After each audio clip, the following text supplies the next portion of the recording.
For my whole life, I've only ever wanted to make a difference. If it doesn't make a difference, I'm not interested. I don't think that was learned. It's just something that has been given by God, making up the fabric of who I am. When the paths of life are laid out in front of me, I have to choose a course. I'll inevitably choose the path which makes the most difference. I've learned not everyone is like this. Many are more cautious and conservative in their approach to life, and some are adverse to anything that will change their present reality.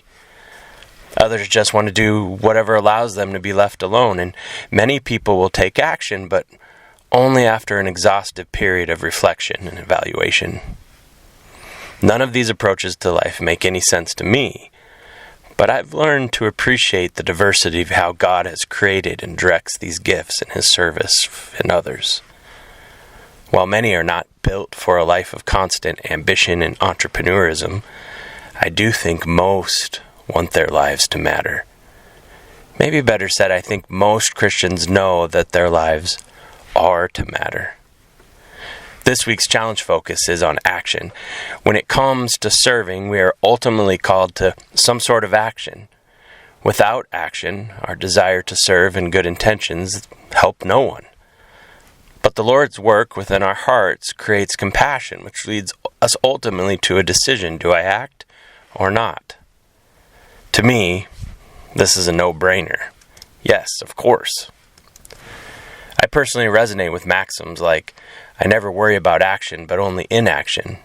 Or, there are risks and costs to action, but they're far less than the long-range risks of comfortable inaction. Or, this one, imperfect action beats perfect inaction every time. But you might resonate with maxims more like this: caution is the eldest child of wisdom, or any change, even a change for the better, is always accompanied by drawbacks and discomforts, or the man of conservative temperament believes that a known good is not lightly to be surrendered to an unknown better. But in these things, as in all things, the only difference to be made that matters is Jesus. His word and His ways are what is best for this world and everyone who lives in it, and He speaks truth and it matters to people, and He alone makes sense of their reality. His forgiveness, His grace transforms lives. His death and His resurrection, they bring life. His mission brings purpose, and Jesus makes a difference. Regardless of our preferred approach to life, He does call us to action.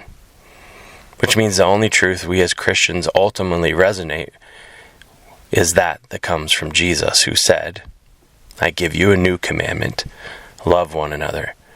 As I have loved you, so you also should love one another. This is how all will know that you are my disciples, if you have love for one another. We have been given the truth of what makes a difference: His love lived through us to others. This is where the only difference that matters is made. This is where the love of Christ is made known. Love is the action that we are called to. Love the Lord, love your neighbor, and love as Christ has loved us. Love sacrificially. Let His love lead you to serve, to trust, to act. The Lord will use this love, and you will witness His love change hearts and lives. It is a privilege to be part of this. It's a gift to know His love and share His love. And when you do act, then try not to worry about the consequences or the outcomes. Just act in love and trust in Him who is trustworthy. In Jesus' name.